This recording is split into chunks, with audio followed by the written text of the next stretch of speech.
This is really easy to zoom around in here. I can, go back where I was, looking at the whole section, or, just pick little interesting areas. If I'm wondering about, a particular message number, I can go over here and just zoom, a real narrow section, stretch it like that. If I want to look at a real narrow window of time, I can stretch them that way. You can move around, look at a lot of data really quickly with this tool.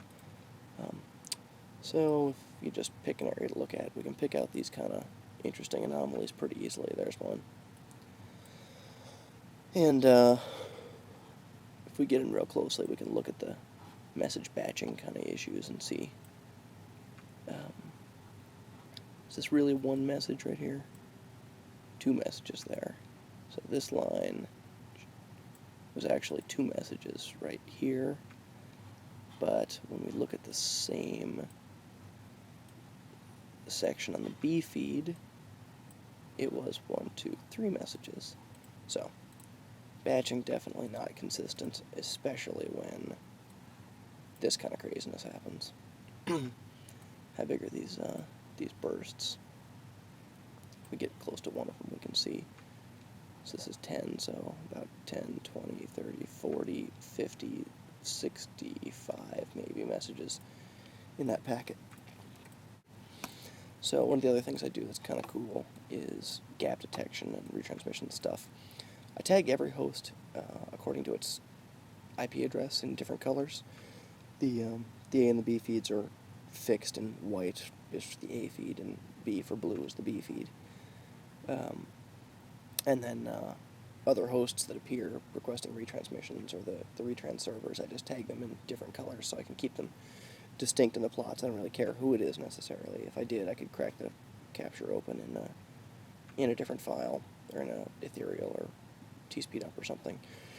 But for the purposes of this thing, it's just interesting to see different colors. I only have one other host. He's green here, and these messages are retransmission requests. You see, it's a line with little arrowhead kind of ends, and so this is a request for, looks like, 2 messages are missing, and he requests those 2 messages over and over and over and over and over because the response never came. That's a problem, if you can imagine that. We have plenty of those. So right now I'm not getting retransmissions satisfied on the line at this site. And that's part of the reason I think that having a retransmission server would be important. Somebody else to ask. I'm not having many hosts ask for retransmissions from the primary servers at NASDAQ, and the retransmission server can ask both of them for retransmissions, where, as it is now, we're only asking the one that I access through, which is broken, but the one on Radiance works fine, but the software doesn't handle that right now. Anyway, why is it asking for this? Let's get in here and see what happened to that message. I plot gaps in sequence with a yellow line whenever a message arrives, and there's a gap which happened here. I draw a yellow line from the end of the previous message to the beginning of the message after the gap over here, just to make them easier to find. They can be hard to spot on the graph because it's so small. So here's a typical reordering case. This packet should have been over here somewhere. Change the order of them. I know for sure that this isn't a retransmission. This is multicast from the A feed, and it left the NASDAQ host in order.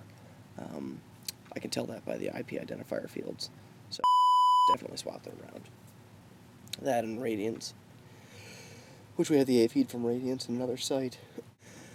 Radiance did not swap them around. So, there we go. That's zooming around and looking at data and seeing different rates and stuff. Pretty cool. I use this tool for all kinds of stuff.